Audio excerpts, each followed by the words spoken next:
우리가 오늘 새벽부터 이제 갈라디아서 말씀을 살피고 있습니다. 바울 서신과 함께하는 교회 세우기입니다. 말씀드린 것처럼 복음서를 통해서 우리가 어떤 하나님 나라를 바라봐야 될지, 어떤 복음을 붙들어야 될지를 배웠습니다.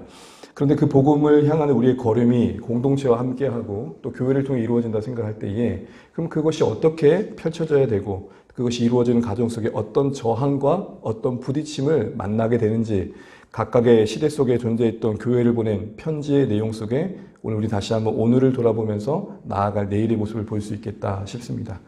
과거의 한 교회였지만 오늘도 동일하게 싸워야 할 영적 진리의 싸움은 동일하기에 우리가 배울 교훈이 있다는 것이죠. 특별히 여러분 우리가 읽은 갈라디아서는 바울이 갈라디아 지역 교회에 보내는 편지입니다. 갈라디아 지역 교회라 해서 우리는 헤람 서신이라 부릅니다. 특정 교회가 아니라 갈라디아 지역 안에는 여러 교회에 보낸 편지이기 때문에 그렇습니다. 그래서 2절 말씀 한번 읽어볼까요? 함께 있는 모든 형제와 더불어 갈라디아 여러 교회들에게, 이미 갈라디아 지역 안에 있는 여러 교회들을 말하고 있습니다. 여기서 갈라디아가 어디냐라는 것은 지금도 학자들 사이에 논쟁이 있습니다. 정통 의견은 북부 갈라디아설인데 최근에는 남부 갈라디아설이 같이 나오고 있고, 사실은 저는 남부 갈라디아설을 선택했습니다. 왜냐하면 저는 남쪽 사람이니까요. 그래서 아무 이유 없이 선택한 건 아닙니다. 나름의 이유가 있죠. 화면 한번 보여주실까요? 그래서 대략의 그림이라도 좀 보면 좋겠습니다. 보시는 것처럼 남부 분홍색이 바울이 1차 전도 여행을 다녔던 곳입니다. 비시디아, 안디옥, 이고니아, 루스트라, 더베, 이 모든 지역이 남쪽에 있다. 그래서 남부 갈라디아서이라고 합니다. 남쪽 갈라디아 지역. 실제적으로 또 갈라디아 족들이 살았던 지역은 북부에 있습니다. 그런데 여러분 대충 그림을 보시면 알겠지만 바울이 사도행전에서 1차 전도 여행을 바로 분홍색 지역을 다닙니다. 그러다가 이제 2차 전도 여행을 분홍색 일부를 지나 저기 북갈라디아 지역인 회색 지역을 가게 되겠죠. 그러니까 무슨 말이냐면 만약 갈라디아 지역이 북쪽이라면 바울의 서신의 기록 시기가 상당히 뒤로 밀리게 됩니다. 그렇게 된다면 2차 전도의 한참 뒤니까 아마도 50년 뒤 후반 정도 되겠죠. 그런데 남쪽 아래 지역이라 생각한다면 1차 전도여행 지역이기 때문에 가장 먼저 기록된 서신이 된다는 것입니다. 이런 논쟁이 있다는 것이고요. 또 기회가 되면 본문 안에서 이와 관련된 논쟁들은 좀 다루도록 하겠습니다. 어쨌든 우리는 남쪽이다. 그래서 바울 서신의 첫 기록을 우리는 갈라디아서부터 시작하고 있다는 것입니다. 혹여라도 다른 자료를 봤는데 목사님 가장 먼저 써진 서신이 데살로니가전서인데요 이렇게 생각하시면 이거는 북부 갈라디아서를 근거로 만든 거구나 생각하시면 됩니다. 그 정도 얘기하면 어디 교회예요? 그러면 주한의 교회. 참 대단하네요. 이 정도 지식을 가지신 겁니다. 그러니까 틀렸어요. 이렇게 말하시면 쪽팔리니까 그렇게 말씀하지 마시고, 그러니까 남부 갈라디아 지역을 근거로 오늘 우리 말씀을 살펴보겠다는 것입니다. 그래서 여러분 1절부터 10절을 우리가 읽었는데 그것은 서신서의 도입부죠. 보통 바울의 서신의 도입부를 보게 되면 잘 아시는 것처럼 발신자가 나오고 수신자가 나오고 인사말, 그리고 그 부분 안에 감사와 기도와 축복이 기록됩니다. 거듭 말씀드리지만 그런데 갈라디아서의 서신은 다른 서신에서 볼 수 있는 그런 내용이 사실 나오지 않습니다. 무슨 말이냐? 분위기가 사뭇 무겁습니다. 교회를 향한 바울의 어떤 격정이 그대로 고스란히 표현되어 있습니다. 보통 2절 아까 읽었지만 갈라디아 여러 교회라고 그냥 밋밋하게 얘기하지 않고 내가 사랑하는 주 안에 있는 또 함께 부름받은 이런 표현들이 수식어가 동사되는데 그런 표현도 없죠. 그리고 우리가 읽었던 것처럼 6절 이하에서는 진짜 너희 이상하다. 그리고 저주받을지어다 이런 내용들이 계속해서 언급되고 있는 걸 보게 됩니다. 무슨 문제가 있었던 것이죠? 도대체 그럼 무슨 일이 있었던 것입니까? 어떤 문제가 있었기 때문에 이렇게 하는 걸까요? 사실은 문제 많았던 고린도 교회를 편지 쓸 때도 이 정도는 아니었습니다. 그렇게 시끄러웠던 고린도 교회를 향한 편지를 쓸 때도 그래도 앞에 부분에서는 정말 내가 너희를 향한 이런 마음이 있다. 감사함이 있다. 너희는 참 복을 많이 받았다. 이런 칭찬들이 나옵니다. 그럼 도대체 어떤 일이 있었을까요? 수고하며 복음을 전했던 갈라디아 교회에 어떤 문제가 생겼던 것일까요? 우리 7절 말씀 잠깐 보시게 되면 우리 7절 한번 읽어볼까요? 다른 복음은 없나니 다만 어떤 사람들이 너희를 교란하여 그리스도의 복음을 변하게 하려 함이라. 변하게 한다는 것은 변질시킨다는 겁니다. 바울이 전했던 원래의 복음을 변질시켜서 결국 교회를 교란케 하는, 혼동케 하는, 어지럽게 하는, 무너뜨리려는 그런 일들이 일어났던 것입니다. 여러분 우리가 뒤에도 다루겠지만 여러분 교회에서 가장 중요한 게 뭘까요? 여러분 우리가 신자답게 거룩한 모습을 보여야 됩니다. 뭐 거짓을 행하지 않고 진실하게 살아가야 되고 정말 정결해야 됩니다. 그런데 더 중요한 건 뭘까요? 결국은 복음이죠. 복음이 변질된다는 것은 사실은 교회의 기초가 무너지는 것이고 교회의 생명이 없어지는 것입니다. 물론 우리는 복음에 합당하게 거룩해져야 됩니다. 그러나 거룩하지 않은 모습이 있는 것과 복음의 변질이 있는 것 중 무엇이 더 문제냐 할 때는 복음의 변질이 더 문제라는 것입니다. 왜냐하면 복음이 여전히 복음되는 상황에서 거룩지 않은 것은 앞으로 개선될 여지가 있지만 복음이 무너진 현장에서는 생명조차 상실되는 것이기 때문에 그렇습니다. 이런 관점에서 바울은 이 서신 안에 격정을 쏟아낼 수밖에 없었던 것입니다. 벼랑 끝에 서 있는 아이가 있다 생각해 보십시오. 여러분 어떻게 부르겠습니까? 저기요, 여기요 그러시겠습니까? 안 돼! 그게 맞지 않습니까? 벼랑 끝에 서 있는데 뭐 그러시든지요 마시든지요 그러지 않을 거 아닙니까? 무슨 일인지 모르지만 그러지 마세요! 그럴 거 아닙니까? 바로 그런 심정입니다. 그런데 이런 거짓 복음을 전했던 사람들이 그 과정에서 바울의 전통 사도됨을 공격하게 됩니다. 인신공격을 한 거죠. 그래서 여러분 1절 발신자 부분에서 다른 서신에서 얻을 수 없는 길게 덧붙여진 자신의 사도직의 기원을 말합니다. 우리 1절만 다시 한번 읽어볼까요? 시작. 사람들에게서 난 것도 아니요 사람으로 말미암은 것도 아니요 오직 예수 그리스도와 그를 죽은 자 가운데 살리신 하나님 아버지로 말미암아 사도된 바울은 내가 그리스도의 사도다라는 언급을 하는 부분은 분명히 있지만 내가 하나님께로부터 말미암았다. 사람이 아니다 라는 언급을 한 것은 이 갈라디아서에서만 유일합니다. 왜 굳이 이렇게 길게 덧붙인 이야기를 할까요? 말씀드린 것처럼 유대주의자들 곧 복음의 거짓된 복음으로 잘못된 복음으로 교회를 힘들게 했던 그 유대주의자들이 바로 바울을 공격하는 데 있어서 애를 썼기 때문에 그렇습니다. 그리고 10절을 보게 되면은 또한 같은 맥락에서 볼 수 있는 내용이 있는데요. 우리 10절 한번 다시 한번 읽어볼까요? 10절입니다. 이제 내가 사람들에게 좋게 하랴 하나님께 좋게 하랴 사람들에게 기쁨을 구하랴 내가 지금까지 사람들의 기쁨을 구하였다면 그리스도의 종이 아니니라. 바울은 왜 도입부의 마무리를 이렇게 하고 있을까요? 나는 이제까지 하나님의 기쁨을 위한 그리스도의 종으로 살았음을 부끄럽지 않게 얘기할 수 있다. 왜 이야기를 할까요? 이 말씀을 통해 추정할 수 있는 것은 아마도 유대주의자들이 바울을 공격할 때 썼던 내용 중에 하나가 바로 이런 거였습니다. 바울이 당신들에게 참 쉬운 복음을 얘기했군요. 할례를 받지 않고도 하나님 백성이 될 수 있다고요? 그렇게 쉬운 복음을 전한 것은 듣는 당신들에게 인기를 얻기 위함일 것입니다. 이렇게 얘기한 것입니다. 여러분 어떤 선생님이 훈육 가운데 이번만 내가 너희 용서해 줄게 정말 사랑의 마음으로 기회를 줬습니다. 그런데 그 학생에게 누군가 와가지고 야 선생님이 너희를 사랑해서 그런 줄 알아? 너희들한테 인기 얻으려고 그러는 거야. 이런 비방과 이런 왜곡을 한다면 여러분 얼마나 당황스럽겠습니까? 그래서 바울이 그렇게 얘기하는 겁니다. 누군가는 그렇게 얘기를 하는데 난 지금까지 어떤 누군가의 환심을 사서 그 마음을 얻고자 복음을 전한 적이 없다. 사람들의 마음을 얻기 위해 복음을 조작한 적도 없다. 이런 얘기를 하는 겁니다. 이런 배경과 맥락을 잘 담은 번역본이 있어서 함께 읽어보면 좋겠습니다. 현대어 성경인데요. 한번 읽어보겠습니다. 네, 한번 읽어보죠. 시작. 여러분도 잘 알고 있겠지만 나는 달콤하고 교묘한 말로 여러분의 한심을 살 생각은 없습니다. 나는 오직 하나님을 기쁘시게 해드리려고 할 뿐입니다. 만일 내가 지금까지도 사람들에게 환심이나 사려고 든다면 어찌 주 예수 그리스도의 종이라고 할 수 있겠습니까? 아멘. 어떤 맥락인지 아시겠죠? 10절의 얘기조차도 바울은 자신의 사도로서의 그 자세를 변론하고 있는 것입니다. 난 지금까지 누군가의 마음을 편하게 해주기 위해서 복음을 타협하는 마음으로 조작했던 적이 없다. 그런데 나에게 그런 비방을 한다는 건 말이 안 되지 않겠냐 이렇게 얘기를 하고 있는 것입니다. 이처럼 바울은 그리스도에 대한 자신의 충성을 호소하면서 그 간절한 만큼이나 교회를 향한 안타까움을 호소했던 것입니다. 결국 복음의 본질을 왜곡하는 게 문제였기 때문이죠. 자신의 사도권을 부정함으로 결국 복음의 본질을 왜곡하는 곳으로 향했기 때문입니다. 그래서 바울의 간절한 소원을 3절에 담습니다. 3절 읽어보겠습니다.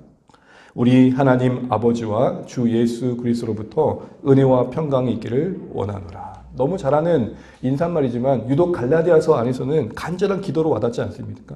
왜죠? 이 은혜가 뭡니까? 예수 그리스도의 은혜가 뭐죠? 하나님께서 값없이 그리스도를 희생시키심으로 십자가에 죽게 하심으로 대신 죽게 하신 그것을 근거로 제 형벌과 진노로부터 우리를 구원해 내신 거죠. 그 은혜죠. 선물이죠. 그래서 우리는 자녀됨의 근거를 얻게 된 거죠. 그런데 그로 인해 얻어지는 결과가 뭐라는 겁니까? 평강이라는 것입니다. 평강은 뭡니까? 바로 회복된 관계 속에 누리는 기쁨, 그 충만함입니다. 이 은혜가 있기에 우리는 하나님과 관계가 회복됩니다.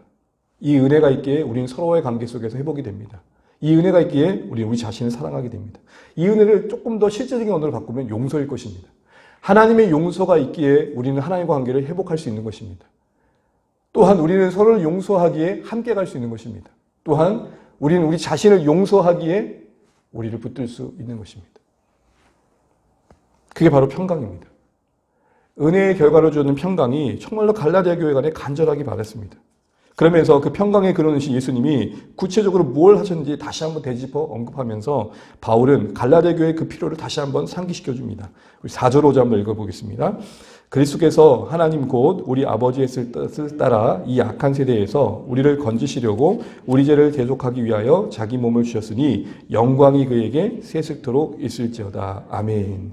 3절은 예수님으로 말미암은 은혜로 인해 평강이 너에게 있길 바란다라는 말이고, 그러면 그 예수님의 은혜가 어떤 과정을 통해 주어졌냐라는 그 근거로서 예수님의 사역을 4절 5절에서 말합니다. 4절에서 한마디로 말한다면 하나님의 뜻을 따라, 그 아버지의 뜻을 따라, 이 말은 예수님이 자신을 대속물로 주신 그 사건은, 그 십자가는 생뚱맞은 엉뚱한 사건이 아니라 하나님의 구원의 계획 속에 이루어진 사건임을 말합니다. 그러면서 예수님은 거기에 순종하셔서 자기 몸을 뭐라고 하죠? 주셨다. 이 표현이 중요합니다. 주셨다. 이거는 완전히 부으셨다. 다 바치셨다는 겁니다. 결국 무슨 말 하는 거죠? 부족함이 없는 희생으로 우리를 감싸 안으셨다. 그러기에 예수 그리스도의 은혜만으로 충분하다. 여러분, 갈라디아서에서의 핵심 메시지는 뭐냐면 십자가의 은혜로 충분하다. 그리스도의 은혜로 우리가 하나님 백성됨의 근거는 충분히 마련되었다. 이 얘기한 겁니다. 그 충분함을 하나님이 인정하십니다. 그래서 5절에 말하죠. 그걸로 해서 하나님이 영광 받으신다. 얼마만큼은요? 세세 무궁토록. 이 말이 무슨 말일까요? 다시 십자가 질 일이 없다. 예수님이 단 한 번의 순종으로 주시는, 다 바치시는, 다 부으시는 그 순종을 이루신 십자가의 희생은, 그 대가는 성부 하나님이 보실 때 충분히 영광받을 만큼 부족함이 없다. 영원토록 영광받으실 만큼 다시는 되풀이되지 않아도 될 만한 완전한 희생이었다. 이게 바로 갈라디아서 교인들 가운데 예수님의 은혜를 기억하면서 떠올렸어야 될 근거였던 것입니다. 예수님의 은혜만을 떠올릴 게 아니라 그 은혜의 근원 되신 예수님의 십자가의 희생은 충분하다. 여러분, 우리가 예수님을 믿는다는 것은 바로 이 사실을 붙드는 것입니다. 바울이 이런 것을 바로 임산말 부분에서 계속해서 강조하면서 앞으로 하고자 하는 이야기들을 암시해 가고 있는 것입니다. 그런데 문제는 갈라디아 그 교인들이 바로 이 은혜의 부르심, 이 온전한 은혜의 부르심으로부터 속히 떠났다는 것입니다. 그래서 여러분 6절에 이렇게 얘기하죠. 함께 읽어보겠습니다. 그리스도의 은혜로 너희를 부르신 이를 이같이 속히 떠나. 여기서 중요한 것은 떠났는데 어떻게 떠났대요? 서둘러 떠났대요. 뭐 그리 급하다고 가노 빨리. 떠났다는 말은 원문의 의미는 탈경했다는 겁니다. 이탈했다는 겁니다. 이스라엘 자리를 벗어났다는 겁니다. 이것이 구원의 상실이라는 의미보다는 그만큼 은혜의 본질로부터 멀어졌다는 것입니다. 그리고는 다른 방향으로 향했다는 것, 다른 복음으로 향했다는 것입니다. 도대체 그들이 향하게 된 그 다른 복음은 뭘까요? 그 다음 화면을 보여줄까요? 한마디로 말하면 예수님의 복음을 전했던 바울이 전한 복음은 우리가 하나님의 언약 백성 되는 것은 예수님으로 충분하다는 겁니다. 그러니까 예수님의 더하기 nothing, 더 이상 더할 게 없다는 거예요. 무슨 말 이해되시죠? 이게 바울이 전한 복음이에요. 예수로 충분하다. nothing, 더할 게 없다. 그런데 다른 복음은 뭐였냐면 그 다음 예수 더하기 유대인이 돼야 된다는 거예요. 유대인이 돼야 될 생활 양식이 있었죠. 할례를 행해야 되고 절기를 지켜야 되고 안식일을 준수해야 되고 등등. 그래야 하나님의 언약의 백성이 되고 명실공히 하나님의 언약 백성으로서의 복을 받는다는 겁니다. 그래야 아브라함의 자손이 되고 그 복을 누린다는 것입니다. 여러분, 여기서 중요한 거 한 가지가 있습니다. 지금 예수님을 부정하지는 않는다는 겁니다. 그래서 바울이 그것을 틀린 복음이라고 말하지 않고 잘못된 복음이라고 말하지 않고 뭐라고 하고 있습니까? 다른 복음. 틀린 복음보다 더 무서운 게 뭔지 아세요? 다른 복음이에요. 왜요? 유사한데 엉뚱한 대로 갖고 가고. 이단이 잘못된 얘기하는 게 아니지 않습니까? 성경 가지고 얘기하잖아요. 그런데 어디로 가요? 엉뚱한. 같은 예수를 얘기하는데 하나님이 말씀하신 예수님을 이야기하는 게 아니라 그들이 만든 예수 우리를 이끌어가는 거죠. 바로 그걸 지적하는 것입니다. 이 유대주의자들이 예수님을 부정한 게 아닙니다. 그런데 예수님을 부정하지 않았지만 그렇다고 온전히 인정한 것도 아닙니다. 왜요? 예수님만으로는 부족하다고 얘기했기 때문에. 예수님의 뭔가 더해진다고 얘기하는 것입니다. 이게 바로 다른 복음이고 유사복음입니다. 거듭 말씀드리지만 틀린 복음이라고 하지 않았다는 것에 여러분 깨어 있으셔야 됩니다. 아예 틀린 복음은 우리 눈에 들어오지도 않아요. 여러분 모태신앙의 강점이 뭡니까? 뭔지 모르지만 아닌 건 아니야. 그렇지 않습니까? 어렸을 때 교회에서 들었던 어떤 이야기들, 사건, 성경에 친숙한 사건들이 있다 보니까 그래도 뭔가 이건 아닌 것 같은데 라는 건 아닌 게 맞아요. 근데 여러분 이 유사복음은 사실은 모태신앙도 헷갈릴 때가 많아요. 왜죠? 예수님을 분명 말하는데 뭔가 좀 더 있어야 된다고 하니까 그럴듯하거든요. 왜요? 안 그래도 나는 뭔가 예수님만은 부족하다는 생각을 할 수밖에 없는 현실을 직면하거든요. 한마디로 민망한 거죠. 예수님만으로 충분하다고 하는데 그렇다고 하는 내 자신이 너무 조금 현실적으로 헷갈리는 거예요. 아, 내가 하나님한테 맞나? 안 그래도 그런 생각하고 있는데 예수님에다가 뭘 더 해야 된다고 그러니 아, 그래서 그랬구나. 뭔가 부족했구나. 바울이 왜 이렇게 잘못 전한 거구나. 이런 생각을 할 수밖에 없었다는 것입니다. 다시 말하면 이들이 말한 주장의 핵심은 구원은 그리스도의 십자가를 믿고 받지만 그 이후에 하나님께 기쁨 내어주고 복을 받기 위해서는 유대인이 되어야 된다. 이 얘기를 하고 있는 것입니다. 그럼 이 말이 맞는 것입니까? 이들은 지금 예수님의 은혜로만은 부족하다. 그 얘기를 하는 것입니다. 오직 예수님의 대속으로 구원받았다는 은혜의 복음에 앞서 4절, 5절에서 충분함을 분명히 말했고 하나님 그분께서도 예수님의 희생을 통해 영광 받으셨다라고 바울이 선언하고 있음에도 불구하고 오늘 이 유대주의자들 다른 복음을 이야기하는 사람들은 그렇지 않다라는 것입니다. 결국 은혜의 복음을 은혜로 받지 못하는 거죠. 여러분 우리도 인간관계 속에서 가장 곤욕쓸 때가 언제예요? 은혜를 은혜로 받지 못할 때. 누군가 정말 선한 마음으로 선물을 줬는데 선물을 선물로 받지 못하고 뭐라고 어떻게 받아들이죠? 이것도 어떻게 갔나. 물론 우리는 서로의 고마움을 기억하면서 표현해야 됩니다. 그러나 그런 차원이 아니고 뭔가 이거를 나중에 이 선물을 주는 사람의 마음 정말 생각해서 준 건데 나중에 뭐 받아먹으려고 또 주는구나. 이렇게 생각한단 말이죠. 그건 아니라는 거죠. 그런 발상을 할 수 있는 게 우리인 것처럼 하나님과의 관계 속에서 우리는 예수님만은 우리를 충분히 용납하셨다는 사실이 내 안에서 만족스럽지 않아요. 왜요? 내가 그래 좀 떳떳해야 되는데. 그런 교묘한 마음을 잘 파고들어서 유대주의자들의 주장은 설득력이 있었던 것입니다. 또한 그게 좀 더 현실적으로 보여요. 아무것도 안 하는 것보다 뭐라도 하는 게 하나님께로부터 뭔가를 복받을 수 있는 근거가 마련된다는 생각을 할 수 있었기 때문입니다. 여러분 이런 식의 유다복음, 이 그리스도의 복음을 변질시키는 이 내용들은 여러분 십자가의 사역에 대한 모독이면서 그러기에 큰 죄입니다. 복음의 본질을 변형했다는 점에서 신앙의 뿌리를 흔드는 것과 같습니다. 그런데도 이것이 당시의 갈라디아서의 배경 속에서만 등장하는 문제가 아니라 오늘날도 이런 가르침, 유사복음이 참 많다는 겁니다. 그 다음 보여줄까요? 이런 겁니다. 당시의 유사복음은 예수 플러스 모세, 예수 플러스 유대인이어야 된다면 오늘날은 예수 플러스 something. 그 something 안에 우리의 다양한 신앙적인 어떤 행위들, 규례, 전통, 관습, 또 나름대로의 세상적인 가치관, 세상적인 방식, 그 원리, 성공관들이 다 담겨 있더라는 겁니다. 예수로 충분하다는 말을 신자들도 충분히 그렇군요 라고 받아들이지 못하더라는 거예요. 예수님으로 충분하다는 말이 우리의 인생 속에서 가슴 깊이 절절하게 동의되어지지 않더라는 겁니다. 뭔가 더 있어야 될 것 같은데, 뭔가 좀 부족한데, 보완해야 될 것 같은데, 이런 생각을 하더라는 것입니다. 그러니까 어디로 가요? 전보로 가는 거죠. 그리고 엉뚱한 것을 추구합니다. 그리고 하나님께서 우리에게 말씀으로도 권면하지 않은 것들을 스스로 짊어집니다. 이 이야기를 드리기 전에 우리 분명히 해야 될 것이 있습니다. 무엇보다도 우리의 모든 신앙의 행위들은 그 자체로 문제가 되지 않을 것입니다.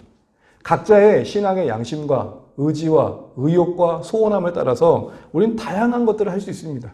덕을 세우며 또 하나님의 은혜에 더 가까이 가기 위한 각자의 신앙의 행위들을 선택해 갈 수 있습니다.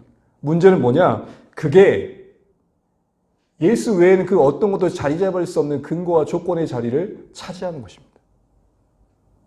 그것 때문에 하나님 관계가 불안해지고, 그것 때문에 하나님 관계가 뭔가 더 무서워지고, 그것 때문에도 하나님 관계가 죄책감과 두려움으로 어그러진다면 잘못 가고 있다, 이 얘기 드리는 것입니다.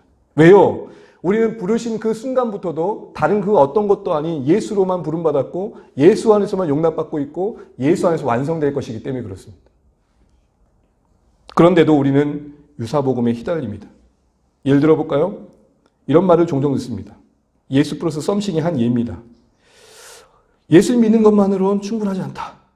많은 헌금을 통해 헌신을 보여야 된다. 그래야 사업이 번창할 것이다. 여러분, 거듭 말씀드립니다. 저는 헌금의 헌신을 외면하는 게 아닙니다. 이걸 가지고 우리가 무엇을 추구하냐는 문제입니다. 이왕이면 철야 기도에 빠지면 안 된다. 그래야 하나님이 축복해 주신다. 기도의 응답을 받으려면 헌금 많이 하시라. 아니, 미리부터 응답 감사 헌금을 하라. 그래야 응답 주실 것이다. 직분을 받으면 하늘 상급이 클 것이니 열심히 헌신하라. 안수기도라고 다 같은 안수기도가 아니다. 효험 있는 목사가 분명히 있다. 찾아가라. 그래서 저한테 아무도 안 오시는 거죠. 같은 안수가 아니라는 것입니다. 이게 불같은 안수가 있다는 것이죠. 여러분, 이게 유사복음입니다. 우리가 구하지 못해도 예수님은 우리를 사랑하사 채우십니다. 때로는 우리가 아무리 구해도 주님은 우리보다 크시사 허락지 않으십니다. 예수 안에, 그 선한 목자 되신 안에 우리의 모든 게 약속되어 있고 보장되어 있고 그것을 누리도록 공동체 안에서 우리를 세워가시는데, 그 어떤 또 다른 것이 있어 우리가 더 특별한 하나님 관계를 맺어야만 더 신령한 은혜가 임한다는 발상으로 마치 유사한 무속처럼 신앙과 복음이 섞여서 그것을 신조 삼아 신앙으로 살아가는 우리의 모습 속에 우리는 어느새 오늘의 또 다른 할례주의자들을 만들어내고 있다라는 것이죠. 이거 외에도 여러분 어떤 것들이 있습니까? 예수님만으로 충분하다는 생각하지 않습니다. 그게 어떻게 나타나죠? 우리 신앙의 양식 속에서 교회도 열심히 다니고 성경도 열심히 배우는데 실제 삶의 문제는 세상 방식이 그대로 따라갑니다.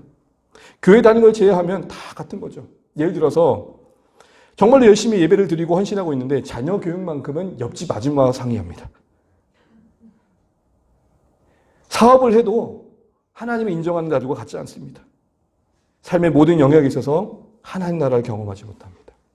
이게 바로 유사복음입니다. 예수님 우리 인생의 주인 되어서 우리 삶의 모든 영역을 다스리시고 도우신다라는 신뢰가 없이 그냥 종교적인 영역으로만 신앙을 가두는 것이죠. 이외에도 많은 유사복음을 예수로만 충분치 않은 뭔가 더 있어야 되고 뭔가 더 다른 것을 얻어야 되고 예수 플러스 뭔가 더 있어야 된다는 생각들이 우리를 가득 채웁니다. 예수 믿고 좀 더 부자가 돼야 되고 예수 믿고 좀 더 명예를 얻어야 되고 예수 믿고 좀 더 권세를 얻어야 된다는 이 생각이 여러분 복음입니까? 이미 예수 안에 있는 것만으로 우리 큰 부를 얻은 것이고 명예를 얻은 것이며 하늘의 권세를 소유한 것이죠. 바로 예수 그리스도 안에서 우리 인생을 이해하고 신앙을 헤아리고 우리의 앞날을 바라볼 줄 아는 안목이 복음일진데 예수님을 부정하는 건 아닌데 거기에 교묘하게 뭐가 자꾸 끼어들어가지고 겹겹이 쌓여서 하나님과의 우리 관계를 벌어지게 하더라는 것입니다. 이게 바로 할례를 받으면 하나님의 복이 더 내리고 하나님 더 기뻐하신다라고 발상하여 유대주의자들의 그 권면의 내용과 같은 것입니다. 그러나 여러분, 복음이 아닌 것들로 구원을 받고자 하고 하나님이 아닌 것들로 하나님을 기쁘게 해드려 복을 받아보겠다는 이 생각들은 오늘 바울이 선언했던 것처럼 저주 아래 거할 수밖에 없습니다. 바울이 말하는 저주가 어떻게 우리에게 임할까요? 십자가 은혜 외에 다른 것을 우리가 추구하다 보면 반드시 우리는 걸려 넘어진 게 하나가 있습니다. 그게 뭐죠? 잘못된 부담감을 갖게 됩니다. 제대로 하지 못한 것에 대한 실망과 반복된 넘어짐 속에 결국 두려움과 죄책감으로 하나님과의 우리의 관계를 왜곡시킵니다. 이게 바로 저주받은 거죠. 왜요?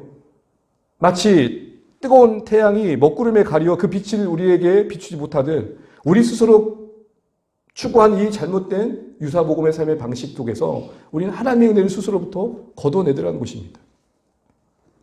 여러분, 우리는 그러기에 우리 다시 한번 돌아봐야 됩니다. 혹시 우리는 복음이 아닌 유사복음을 추구하고 있는 자리에 있지 않은가? 그래서 바울이 말하는 이 저주가 우리 가운데 실제되고 있지 않는가? 남 이야기가 아니라 오늘 우리 현실 속에서 우리는 예수님 외에 다른 것을 추구함으로 그것에 스스로 걸려 넘어진 신앙의 현실에 괴로워하며 지쳐하며 하나님이 우리에게도 부여하지 않은 짐을 스스로 짊어지고 우리를 곤곡해 하는 스스로의 선택들 속에 우리를 궁지로 몰아가고 있는 어리석음을 보여주고 있지 않을까. 바울이 말했던 것처럼 속히 복음을 떠나 잘못된 방향으로 달려간 우리의 현실은 없는가 돌아보자는 것입니다. 다시 한번 물어보겠습니다. 여러분 혹시 실패하여 넘어질 때 일어선다면 그 일어섬의 근거는 뭡니까? 바라기는 예수님 오직 그분이시기를 바랍니다. 내가 그래도 조금 최근에 새벽에 나왔겠습니까? 내가 최근에 조금 11조를 했으니까 내가 최근에 그래도 좀 봉사를 했으니까 그 떳떳함이 만든 근거가 아니라 그 어떤 상황에도 내가 하나님 앞에 나아갈 수 있다면 그것은 오직 예수밖에 없다. 그분의 흘리신 피가 온전하며 그분의 그 예수 안에서 우리를 붙드심이 견실하기에 난 그거 외에는 다른 거 없다. 이렇게 말할 수 있기를 바랍니다. 그럼에도 불구하고 왜 우리 다른 복음에 자꾸 넘어갈까요? 아마도 우리 안에 하나님 안에 다른 것을 추구하는 욕망이 있기 때문일 것입니다. 누가 그런 얘기를 했습니다. 하나님이 우리에게 임하시지 않고 우리가 하나님을 찾아가다 보면 어느새 우리 안에 있는 욕망을 추구하며 우상을 찾게 돼 있다라고 말합니다. 무슨 말입니까? 하나님이 말씀 안에서 우리 가운데 임재하셔서 우리를 만나주시는 그 하나님이 아니고 내가 찾는 하나님은 어느새 곁길로 엉뚱한 길로 가서 그 하나님을 찾고 있을 수 있다는 것입니다. 그래서 여러분 디모데후서 4장 3절 4절에는 우리에게 이런 경고를 하고 있습니다. 말씀 한번 같이 한번 화면을 보고 읽어보겠습니다. 함께 읽어보죠. 시작. 때가 이르르니 사람이 바른 교훈을 받지 아니하며 기가 가리워서 자기의 사욕을 따라 스승을 많이 두고 또 그 길을 진리에서 돌이켜 허탈한 이야기를 따르리라. 여러분 주목하실 표현은 마지막 때에 자기 소욕을 따를 스승을 많이 둔다 그럽니다. 무슨 말입니까? 왜 유사복음을 자꾸 향합니까? 왜 허탈한 곳을 자꾸 향합니까? 내 안에 있는 욕망을 성취할 수 있는 방법을 찾고 있는 게 그렇게 나타나는 겁니다. 결국에는 우리가 유사복음을 추구하고 거기에 발빠르게 반응한 이유는 내가 그걸 원하고 있기 때문에 그렇습니다. 신앙을 통해 주시는 복을 받는 것은 복음입니다. 그러나 복을 받기 위해 신앙생활하는 것은 유사복음입니다.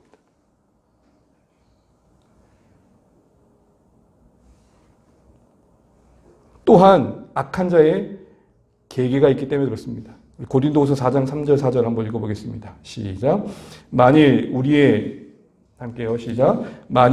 복음이 가리웠으면 망하는 자들에게 가리워진 것이라. 그 중에 이 세상의 신이 믿지 아니한 자들의 마음을 혼미하게 하여 그리스도의 영광의 복음의 강체가 비치지 못하게 함이니 그리스도는 하나님의 형상이니라. 아멘. 바울은 말합니다. 왜 복음이 우리에게 신자들에게 온전히 비치지 못하는가? 악한 자가 이 세상의 신이 바로 혼미케 한다라고 말합니다. 교회 안에 십자가의 복음의 영광을 가리워서 교회를 무력화하는 일이 악한 자의 최고의 관심이기 때문에 최대한 복음으로부터 멀어지게 하는 겁니다. 그런데 우리는 체질적으로 다른 복음, 틀린 복음 너무 잘 알아요. 엉뚱한 거 너무 잘 알아요. 그러니까 교묘하게 이걸 여러분 전문용어로 뭐라죠? 개구리 죽이기. 왜요? 네? 아, 네네네. 제가 지금 얘기하려고 그래요. 깜짝 놀랐잖아요. 실험을 하잖아요. 개구리 실험, 그 얘기 한번 많이 안 들어보셨어요? 많은 예화를 들어보셨잖아요. 개구리를 찬물에 놨어요. 근데 온도를 0.000이 조금씩 올리는 곳에 세팅해 놓은 거예요. 그러니까 얘가, 따뜻하다 하고 뜨거우면 뛰쳐나가는데 어떻게 됐어요? 이미 죽은 거죠. 이해되셨죠? 주여, 아버지. 악한 자가 교묘하게 다른 복음을 조금씩 먹이면서 순수 복음으로 더 멀어진 우리 모습을 인식하지 못하게 하더라는 겁니다. 그게 복음인 줄 알더라는 겁니다. 여러분 제가 교회 생활하면서 사역자서 제일 답답할 때가 언제 가십니까? 예수님을 얘기하는데 전혀 성경에서 말하지 않는 예수님을 붙들고 있더란 말입니다. 그게 신앙인 줄 알더란 말입니다. 어느새 유사복음이 복음이 된 거죠. 왜 그럴까요? 악한 자가 지금도 우리를 완전히 하나님부터는 거두을 수 없지만 조금씩 예수로부터 멀어지긴 할 수 있단 말입니다. 사랑하는 성도 여러분, 전 다른 건 잘 모르겠지만 우리 평생에 요거 하나만 붙들어도 저는 승리할 걸 생각합니다. 예수로 충분하다. 우리가 예수님을 믿는다는 말의 또 다른 말은 뭐냐면 예수님만을 믿는다는 것입니다. 그런데 예수님을 믿습니다라는 말이 우리 각자에게 다르게 이해된다는 거죠. 예수님을 믿습니다의 신앙적 동의어는 예수님만을 믿습니다라는 것입니다. 그거 외에는 예수님을 믿는 게 아닙니다. 그럼 어떻게 해야 될까요? 여러 가지 생각해 보셨지만 오늘 본문에서 몇 가지만 생각해 보게 되면 우리가 분명 이 본문에 저주받을지어다, 저주받을지어다, 다른 사람들이 와서 교회를 교란케 할 것이다, 이런 말을 가벼이 여기면 안 됩니다. 우리도 장담할 수 없다라는 사실을 인정하고 일단 겸손해야 됩니다. 이 마지막 때 일어날 일들이 우리와 무관하다 생각하시면 안 됩니다. 여러분, 저는 이 말씀을 가만히 보면서 문득 들었던 생각이 이겁니다. 여러분, 지금 갈라디아 교회를 누가 세웠습니까? 사도 바울이 세웠죠. 사도 바울은 성령 충만한 사람입니다. 누구보다도 복음에 탁월한 사람입니다. 하나님의 능력을 힘입은 복음의 사도입니다. 그런데 그 복음의 사도인 바울로부터 직강, 원자 직강이라고 하잖아요. 직접 사사받은 고린도 교회, 갈라디아 교회의 성도들이 유대주의자들의 그릇된 가르침에 넘어갔다는 사실을 기억해야 됩니다. 아니, 제가 가르쳐가지고 넘어가면 저 탓을 하겠어요. 내가 잘못 가르쳤구나. 근데 지금 누가 가르쳤다고요? 바울이 가르쳤음에도 불구하고 넘어갔다니까요. 여러분, 지금까지 받았던 교육훈련 자랑하지 마세요. 저 누구누구 어떤 교회, 그 유명한 교회 제자반 출신이거든요. 그런 거 자랑하지 마세요. 신천지에 소속된 단체에서 가끔 저한테 메일이 와요. 여러분 누구도 받을 겁니다. 목사님 돌아오세요. 유월하세요. 그러면서 그 단체에 넘어간 목사님의 이야기와 간증을 올려줘요. 전통 신학교로 출신의 목사님이 6월에 그쪽 표현은 6월이잖아요. 넘어왔다라는 거예요. 그러니까 당신도 오라는 거예요. 진리의 세계로 넘어오라는 거예요. 여러분, 목사도 넘어갈 수 있어요. 뭘 말하는 겁니까? 우리 스스로가 복음에 대해서도 분명히 알고자 하는 마음을 잃지 않으셔야 됩니다. 여러분, 이런 말씀 드리고 싶은 겁니다. 예수님이 뻔하시면 안 돼요. 예수님, 이거 십자가 지고, 사병을 부활하시고, 끝이지 뭐. 그러시면 안 돼요. 또한, 이런 의미에서 우리는 구체적으로 메신저의 말의 권위의 기준을 말씀의 권위에 두고자 해야 된다는 것입니다. 이들이 왜 넘어간 겁니까? 지금 유대주의자들의 그 현란한 말이 넘어가 버린 거잖아요. 그래서 여러분, 바울이 이렇게 말합니다. 우리 8절 읽어보겠습니다. 그러나 우리나, 8절입니다. 그러나 우리나 혹은 하늘로부터 온 천사라도 우리가 너희에게 전한 복음 외에 다른 복음을 전하면 저주 받을지어다. 여러분, 앞에 부분을 보시게 되면 우리나 혹은 하늘로부터 온 뭐라도요? 지금 누구도 포함시키고 있는 거예요? 바울마저도 고린도 갈라디아 교회에게 말하는 거예요. 교회여, 나마저도 혹시나 너희에게 전해졌던 그 복음과는 다른 얘기를 하면 무시해, 이 얘기를 하는 것입니다. 바울마저도 복음 외에 다른 것을 전하면 저주의 대상에서 예외되지 않음을 말하고 있습니다. 어느 신학교 교수님이 한국 교회를 허무는 적 중에 하나가 맹시인이라는 말을 했습니다. 그 이면에는 반지성주의와 무모한 성직자의 권위주의가 있다는 것이죠. 목회자의 말에 무조건 순종하는 게 덕이라 생각하는 것입니다. 틀린 말 아닐 것입니다. 교회 질서 안에서 세우신 지도자의 말을 함께하고 따르고자 하는 마음은 귀한 것일 것입니다. 그런데 묻지도 따지지도 않고 무조건 옳다라고 생각하는 것은 다른 거죠. 묻지도 따지지도 않고는 특정 광고에 나온 그것처럼 그거밖에 없어요. 묻지도 따지지 않고 먹는 게 뭐죠? 무르삽니까? 뭐였죠?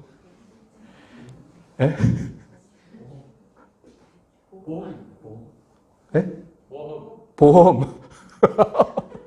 묻지도 따지지 않고 듣는 건 보험밖에 없답니다. 목회자의 말에 무조건 따른 거. 그럼 여러분, 바울이 이렇게 얘기하는 거예요. 나마저도 교회에요, 잘못된 얘기하면은 따르지 마, 이 얘기를 하고 있는 것입니다. 그래서 여러분, 바울은 에베소 교회 장로들을 만난 잠시의 시간에 엄격하게 이런 권면을 합니다. 이 말씀 읽고 마무리하겠습니다. 사도행전 20장 29절에 30절입니다. 함께 읽죠. 시작. 내가 떠난 후에 사나운 이리가 여러분들에게 들어와서 그 양떼를 아끼지 아니하며 또한 여러분 중에서도 제자들을 끌어 자기를 따르게 하려고 어그러진 말을 하는 사람들이 일어날 줄을 내가 아노라. 앞에 부분은 외부에서 들어온 거짓 선지자를 말합니다. 사나운 이리로 표현하고 있죠. 그것만 있는 게 아니라 안에서도, 여러분들 가운데서도 욕망의 눈이 가리워져서 성도들을 예수께로 이끄는 게 아니라 자기께로 이끌 수 있는 사람들이 나타날 수 있다, 없다? 있다. 뭘 얘기하는 겁니까?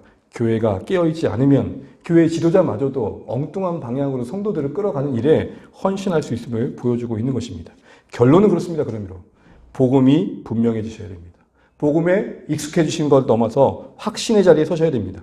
복음이 숙지되어지고 계속해서 더 깨우쳐 자신의 것이 되도록 애쓰셔야 됩니다. 왜냐하면 복음에 대해서 흐릿해지면 흐릿해질수록 말 잘하는 거짓 선생에 넘어가기 쉽고 보여진 유사복음의 헛된 약속에 넘어가기 쉬운 것입니다. 결국은 그렇습니다. 복음이 복음되어지는 곳에 바로 오늘 이 바울이 건면했던 건강한 모습들이 회복될 수 있다는 것이죠.